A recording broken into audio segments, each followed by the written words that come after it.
La práctica de el espiritismo o santerismo, invocación a los muertos, son prácticas también mágicas, supersticiosas, que tienen que ver con todo ese mundo también contrario a la fe auténtica.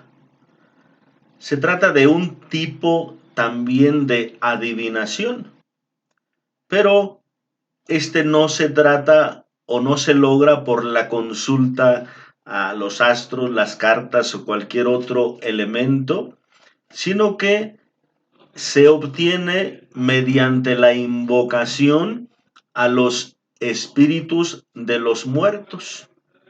O sea, los que practican y creen en esto piensan que hay ciertas personas como los medium, o sea, los que hacen de mediadoras, como también ciertos videntes o lo que sea, que pueden de alguna manera contactar, invocar a los muertos y entonces recibir mensajes de ellos, conocer ciertas situaciones, esclarecer algunas cosas con relación a los familiares o lo que sea.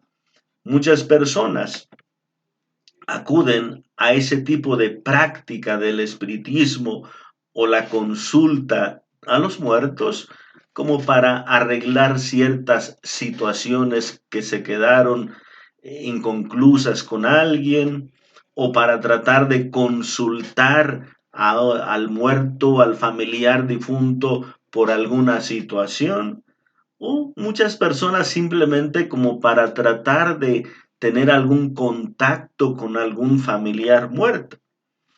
A veces los que practican esto pues hacen que los muertos responden con ciertos movimientos, ciertos ruidos, mesas o sillas que se mueven o toques de puerta, lo que sea, ciertos sonidos para hacer creer a las personas que los muertos se están manifestando. Hay un gran peligro en ese tipo de práctica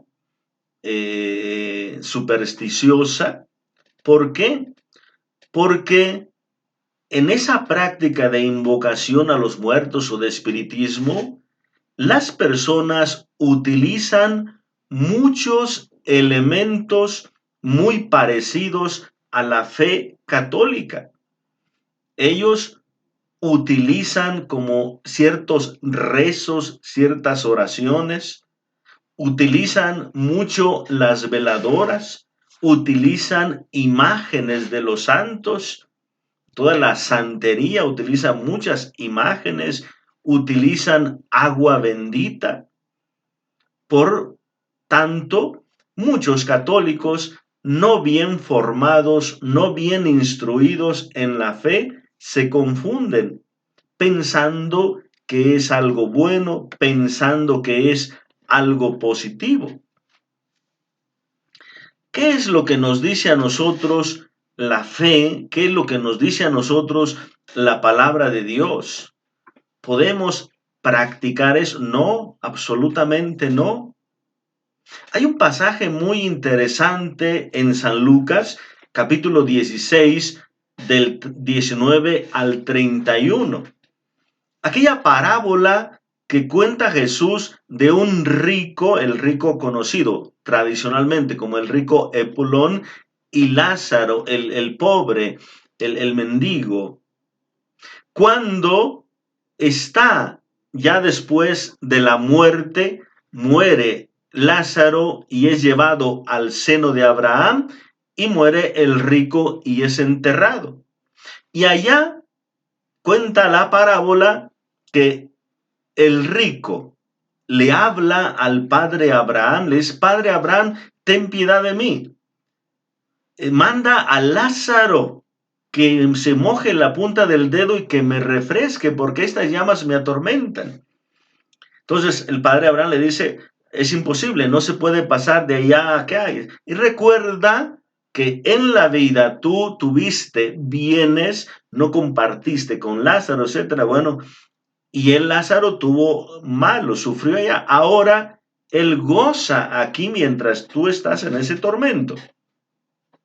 Pero aquí está la cuestión. El rico le dice al padre Abraham, entonces por lo menos manda a Lázaro para que le avise a mis hermanos que están en la tierra y ellos puedan entender las cosas. Que Lázaro sea como el intermediario. Y entonces el padre Abraham le dice al rico, ellos no necesitan que un muerto vaya a avisarles, vaya a darles un mensaje. Ellos allá tienen a Moisés, ellos tienen a los profetas. Es decir, ellos ya tienen la palabra de Dios. Ellos ya saben lo que tienen que hacer. Es simplemente que tomen conciencia y lleven una vida de acuerdo a la justicia y a la palabra de Dios. Y le dice el rico a Lázaro, sí, padre, perdona, a Abraham, sí, padre Abraham, pero si un muerto les va a avisar, entonces se convertirán, entonces sí creerán. Y le dice Lázaro, no, si no creen en Moisés, si no creen en la palabra de Dios que ya tienen por los profetas, no van a creer aunque se aparezca un muerto, aunque les hable un muerto. Es decir, no se debe recurrir a esa práctica de consulta a los muertos sobre ciertas cosas. La fe auténtica nos enseña ciertamente la comunión eclesial, pero la comunión eclesial es una comunión espiritual.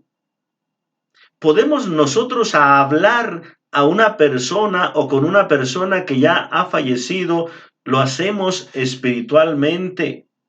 Cuando nosotros en la oración hablamos con la Virgen, hablamos con algún santo para pedirle su intercesión, que ore por nosotros. Nosotros hablamos con personas que ya en este mundo han fallecido y están en la presencia de Dios. Hablamos con ellos en la oración para pedirle su intercesión. Es una comunión espiritual. Nosotros hablamos a Dios también intercediendo, orando por nuestros familiares difuntos que están purificándose. Pero se trata de una comunión espiritual, no de una invocación a muertos o invocación a espíritus de los muertos, que se aparece el difunto o que puedo escuchar al difunto con esa misma voz que él tenía o puedo verlo, que no, eso no se puede hacer. Las personas que practican eso engañan a los demás, haciéndoles creer que tienen ese contacto también para ganarse su dinero. Siempre es cuestión comercial, pero es jugar, manipular la fe, manipular la creencia de las personas. Entonces, no se puede desde la fe absolutamente acudir a esas prácticas de consultas a los muertos, de consultas a los espíritus de los muertos, esa práctica del espiritismo o de esas consultas. No, nosotros ya en esta vida tenemos la palabra de Dios, tenemos los mandamientos del Señor, tenemos la formación espiritual, ya sabemos el camino que tenemos que hacer, ya sabemos a dónde conducir, cómo conducir nuestra vida. Y la comunión espiritual con nuestros familiares difuntos es en ese aspecto. Pero es que se quedaron ciertas cosas sin resolver. Yo le tenía que haber dicho algo a mi esposo y no alcancé. es que yo me quedé con una situación inconclusa con alguna persona que ya falleció, es que hubo algo, hazlo espiritualmente. Ve a la oración. Ahí en la oración reconcíliate. Ahí en la oración perdona a aquella persona que te ofendió. Ahí en la oración pídele perdón a esa persona que te ofendió. Pero es que siento que mi familiar no descansa porque algo quedó de... No, si tú tienes conciencia de que algún familiar tuyo algo quedó debiendo aquí, algo hizo, haz oración por ello. Pide a Dios, ofrece una santa misa, ofrece tu oración, pero espiritualmente realiza esa comunión y ponlo en manos de Dios. Ya la vida de comunión allá es otra cosa. Ya esta persona fallecida, ya ella arregla con Dios. Tú haz oración por ella. Tú pon a tus familiares difuntos en manos del Señor. Y si tú personalmente sientes que hay algo que no se quedó bien, hazlo en la oración. Puedes hablar con ellos, pero no en ese sentido de las prácticas supersticiosas, de invocación, de hacer ciertos ritos para escucharlo y para verlo. No, es una comunión espiritual. Y sobre todo en la línea de la reconciliación y de la paz. Pídele perdón a aquellos que no lograste hacerlo mientras estaban en vida. Y perdona a aquellos que te ofendieron o que te quedaron con alguna situación. Haz una reconciliación en la paz. Pero esa es una comunión espiritual desde la fe auténtica. Nosotros hay que aprender a confiar en Dios, a ponernos en manos de Dios y aprovechar esta vida que tenemos aquí para hacer lo que tengamos que hacer, para arreglar nuestra vida, pero no en esa práctica de invocaciones de muertos y todo eso, no, ese es en contra de la fe auténtica. Que Dios les bendiga en el nombre del Padre y del Hijo y del Espíritu Santo. Amén.